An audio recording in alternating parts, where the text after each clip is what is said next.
여러분 안녕하세요. 반갑습니다. 네, 8강이고요. 벌써 이제 8번째 시간인데요. 그 8강 같은 경우에는 빈칸 추론 문제입니다. 그리고 이제 보시면 아시겠지만 그닥 어려운 문제는 절대 아니고요. 요 정도는 그래서 여러분이 그래도 쉽게 풀어야 되는 그런 문제 중에 하나다. 이렇게 생각하시면 됩니다. 자, 곧바로 문제 시작해 보도록 할게요. 자, 일단 요건 제가 항상 얘기하는 거죠. 반드시 지켜야 할 3가지 문제를 풀어보거나 수업을 들을 것, 그리고 그 자리에서 꼭 복습을 할 것, 그리고 같은 수업을 최소한 3번은 듣자. 뭐 요건 제가 계속 얘기하는 거니까 꼭 기억해 두시고요. 자, 독해 기본 원리. 당연한 겁니다. 첫 문장은 그래 방향성이다. 대명사 반드시 받아서 해석하자. 매우 중요하다. 어휘 저번에 할 때 좀 시간이 많이 걸렸죠. 근데 그 문제는 29%였던 문제인지라 어쩔 수가 없지만 대명사나 나왔던 단어들 중에 반복되는 단어는 반드시 받아서 해석을 하셔야 돼요. 그게 여러분이 독해를 실력을 향상시킬 수 있는 아주 빠른 지름길입니다. 그리고 상추금의 문제는 빈칸과 같다. 이제 우리 이게 빈칸 문제니까 빈칸 문제 코드를 다시 얘기하자면 다시 얘기할게. 답의 근거를 어디에서 찾아? 지문에서 찾고, 그리고 보기로 가서 방향성이 동일한 선지를 찾는 게 수능이 요구하는 코드고, 이때 선지의 방향성이 반대인지 글의 내용과 무관한지까지 알 수 있는지를 묻는 독해 실력을 갖추는 것이 수능의 코드다. 자, 시작해 보도록 할게요. 이 문제였죠. 이 문제 솔직히 얘기할게. 틀리면 안 돼. 선생님 맴매하는 거지. 너 일로 와봐. 아이고! 퍽! 이렇게. 공부한 거야? 퍽! 이렇게. 죄송합니다. 네. 매니저님이 상태가 좀 안 좋으신 것 같아요. 지금 저희가 오전에 촬영하고 있는데 어제 일을 많이 하셨나 봅니다. 뭔가 항상 제가 이러면은 막 앞에서 이렇게 막 이러고 막 이러는데 오늘따라 많이 힘이 없으시네요. 왜 그러실까요? 네, 어쨌든 그렇고요. 자, 요거 하기 전에요. 요거부터 얘기를 할게요. 뭐냐 하면 전치사의 방향성부터 얘기를 하겠습니다. 왜냐하면 우리 첫 문장에서 scaling from the small to the large라는 표현이 나오는데 그거랑 관련해서 이건 제가 저번 시간에도 얘기를 했었고 정말 중요한데요, 여러분. 독해하실 때 전치사만 잘 알고 계셔도 해석의 방향성이 굉장히 정확해져요. 그래서 그 얘기를 좀 하는 이유가 다시 한번 얘기하는 거야. 이건 이제 7강 때 얘기했던 걸 복습하는 거다라고도 생각하실 수 있는데 우리 from A to B라는 표현이 있습니다.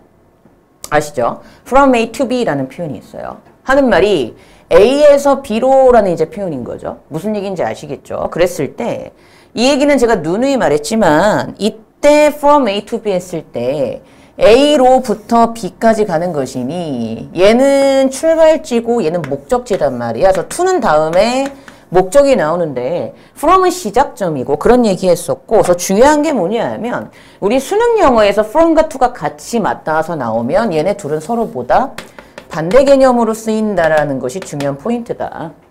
그래서 그걸 얘기를 했었어요. 그래서 from은 거리가 점점 멀어지는 거야. to는 가까워지는 거지.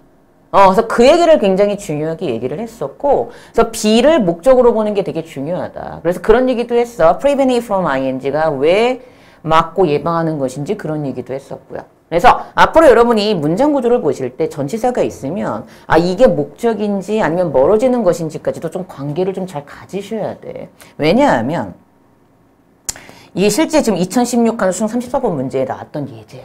자, 실제 2016학년도 수능 34번 빈칸 문제였던 문제인데요. 빈칸 문제. 빈칸 문제에서 빈칸의 답이 in relation to the crowd였던 답이 있어요. 이거 저기 소문자인데 왜 또 대문자로 바뀌었니? 뭔가 in relation to the crowd라는 답이 있었어요. 예. 그러니까 지문에 있던 거겠지? 그리고 빈칸이 뚫려 있었고 빈칸 답이 뭐예요라고 했을 때 빈칸에 군중하고의 관계가 빈칸의 답이었던 그런 문제가 나온 적이 있어. 근데 그리고 나서 보기를 갔을 때 잘 봐. 보기에서 Leverage from public attention이라는 보기가 있었던 거야. 3번인가 4번에 있었나? 기억은 안 나지만 다시 글을 읽었어. 우리가 항상 빈칸은 답의 근거를 어디서 찾으라고? 지문에서 찾으라 그랬지.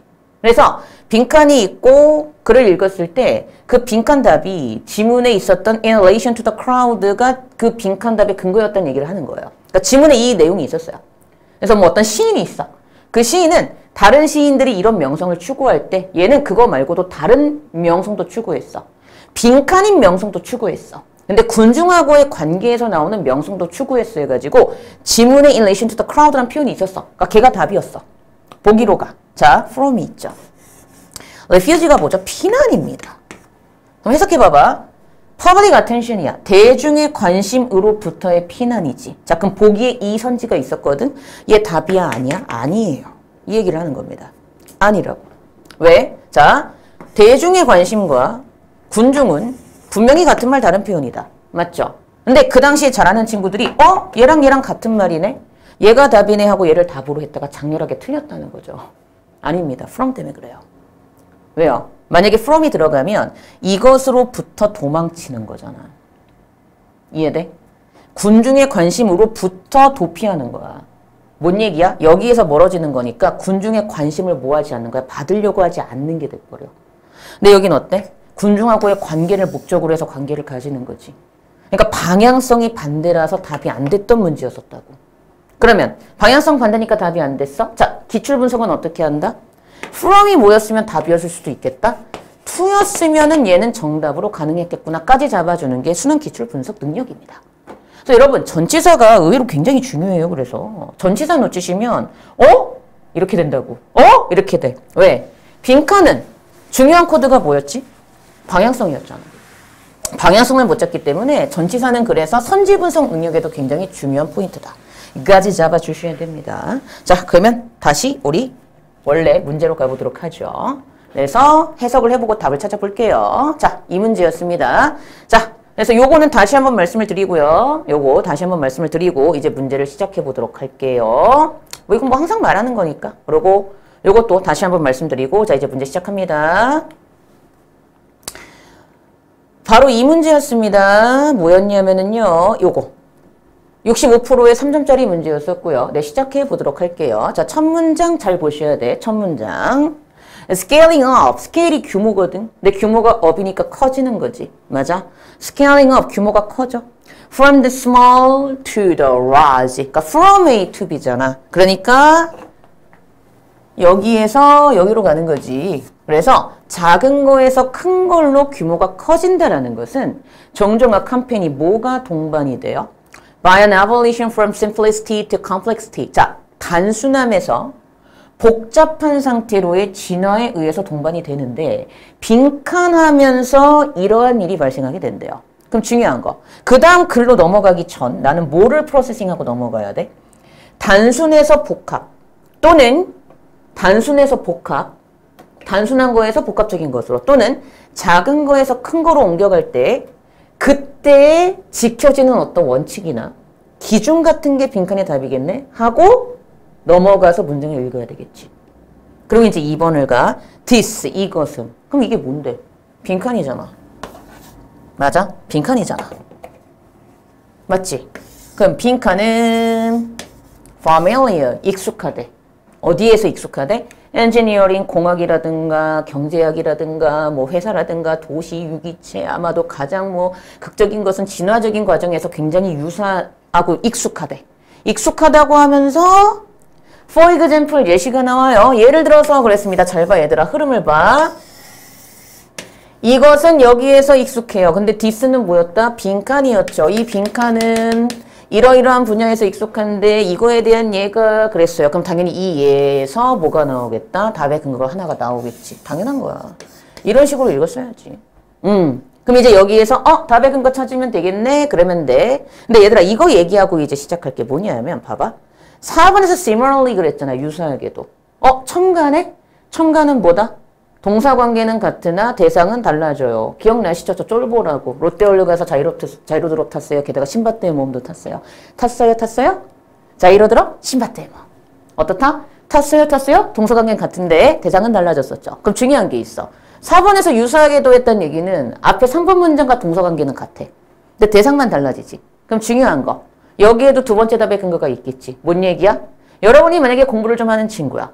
그리고 지금 수능장에서 이런 문제를 풀고 있어. 그럼 4번 문장은 약하게 읽어도 된다고. 왜? 어차피 답의 근거를 3번에서 찾았지.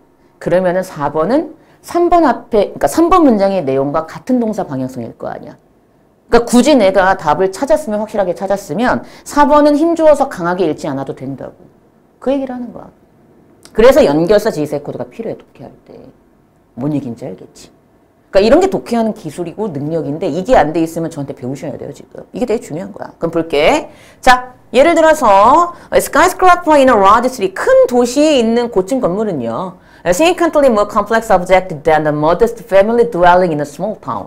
작은 마을에 있는 이제 dwell이란 단어가 이게 동사로 쓰이면 이제 거주하다 살다 이런 뜻이 있다 보니까 dwelling에서 명사로 쓰이면 거주지, 주거지, 뭐 주택 이런 뜻이 있다고 생각하시면 돼. 그래서 어떤 작은 마을에 있는 뭐 modest 하면 이제 이렇게 보시면 되죠. 보통의 이런 느낌? 오케이. 보통의 가족의 거주지보다 훨씬 더 복합적인 어떤 그런 오브젝트, 대상, 물체인 것이 맞아요.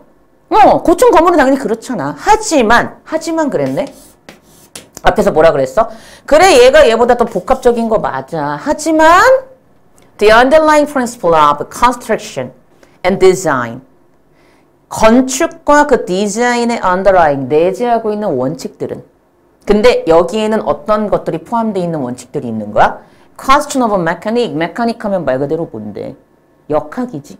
역학에 대한 문제라든가 Energy and Information Distribution, 에너지와 정보 분포도, 뭐 분배, 또는 electrical outlet 하면 여러분 그냥 이렇게 생각하시면 돼. 전기 콘센트 정도.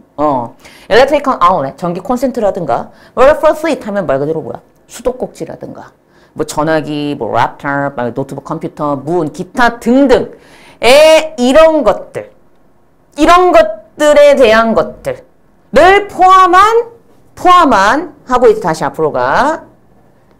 건축과 디자인에 내재한 원칙들은 all remain, 모두 대략 the same, 똑같은 상태로 남아있대요. 중요한 게 있습니다. 자, 여기 잘 보셔야 돼요. 이때 내재한 원칙들 해가지고 얘들이 중요한 포인트가 있어. 얘네들은 all remain, 거의 대략적으로 똑같은 상태로 남아있대. 뭐가? 원칙은 똑같은 거야. 근데 independent of the size of the building, 건물의 크기와는 independent, 독립적으로 상관없이 그 원칙은 같더래. 그럼 이미 첫 번째 답의 근거 나와. 첫 번째 답의 근거는 뭐야? 건물의 크기와 독립적으로 내재하는 원칙은 똑같은 거야. 아, 건물의 크기와 독립적으로 내재하는 원칙은 동일한 거. 이게 답이지. 중요한 포인트는 뭐라고? 원칙은 동일하다. 이게 중요한 포인트라는 거야. 이 건물이 졸라 뭐 코딱지만큼 조그맣든 졸라 크든 뭐 이렇든지 간에 그 건물을 짓는 디자인과 건축의 원칙은 다 어떻다고? 똑같다고. 그럼 그거 찾으면 돼. 그럼 답 1번이야. 그러니까 원래 이렇게 찾는 게 맞아. 근데 그 다음에 또 뭐가 나와? 예시가 나오지. 근데 아까 그 얘기한 거야. 유사하게도 그랬지. 그러니까 글을 이렇게 읽으시면 된다고. 유사하게도 그랬단 말이야. 그럼 뭐가 유사한데? 앞의 내용과 유사하게도잖아. 첨가니 동사관계는 분명히 같을 거 아니야. 얘만 다를 뿐. 동사관계 같겠지. 원칙은 동일하다. 그러니까 여기는 가볍게 읽어도 된다고. 이해되지? 여기는 약하게 읽어도 된다. 근데 우린 지금 기초를 분석하는 거니까 좀 같이 읽어보자. 유사하게도 organisms are able to have an enormous range of size and an extraordinary diversity of morphologies and interactions, which often reflect increasing complexity. Yet, fundamental building blocks like cells, mitochondria, capillaries, and leaves do not appreciably change with the body size or increasing complexity of the class of systems in which they are embedded. 길지만 쫄지 마. 문장 그렇게 어렵지 않아. 유사하게도 유기체들은요. 진화돼 왔어요. 엄청난 범위의 크기를 가지도록. 그리고 extraordinary, 특별한 다양성. 모폴로지 하면 밑에 있어. 뭐라고? 형태란 뜻이라고 아마 나와 있을 겁니다. 그렇게 해석하시면 돼요. 즉 하는 말이 엄청난 다양성의 특별한 다양성의 형태라든가 상호작용의 형태로 진화를 해왔어. 그래 졸라 씨발 크게 컸어. 에너면서 엄청나게 컸어. 다양해. 이런 거지. 그래 그렇게 진화를 해왔어. 하지만 얘 똑같이 나오지. 근본적인 빌딩 블록. 어떤 빌딩, 말 그대로 뭔가를 만드는 블록, 구성 단위. 세포라든가 미토콘드리아라든가 카필라리즈 밑에 있죠. 모세관이라든가 또는 심지어 립스, 나뭇잎들과 같은 이러한 근본적인 빌딩 블록, 어떤 구성 요소는 아주 눈에 띄게 인식적으로 이해되지? appreciably가 이제 뭐 눈에 띄게 인식적으로 이렇게 해석하면 되니까 do not change. 변화해 오지 않았어요. 이게 두 번째 답인 거지. Body size or increasing complexity of the class system in which they are embedded. 즉, 몸 크기라든가 또는 걔들이 embed, 뭐예요? 끼워 넣다죠. 끼워져 있는 어떤 시스템의 클래스에 어떤 점점 증가하는 복합성과 함께 여기에 맞춰서 얘네들이 눈에 띄게 변화를 한 것은 아니라는 거야. 그러니까 두 번째 답의 근거는 말 그대로 뭐가 들어가면 돼? 그렇지. 근본적인 구성 자리는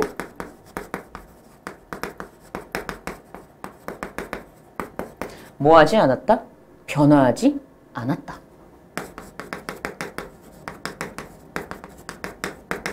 답 다 찾았네? 그럼 뭐라고? 공통점을 찾으면 돼. 원칙은 동일해요. 구성 단위는 변하지 않았어요. 같아요, 같아요, 같아요. 동일해요, 동일해요, 동일해요. 하고 보기로 가.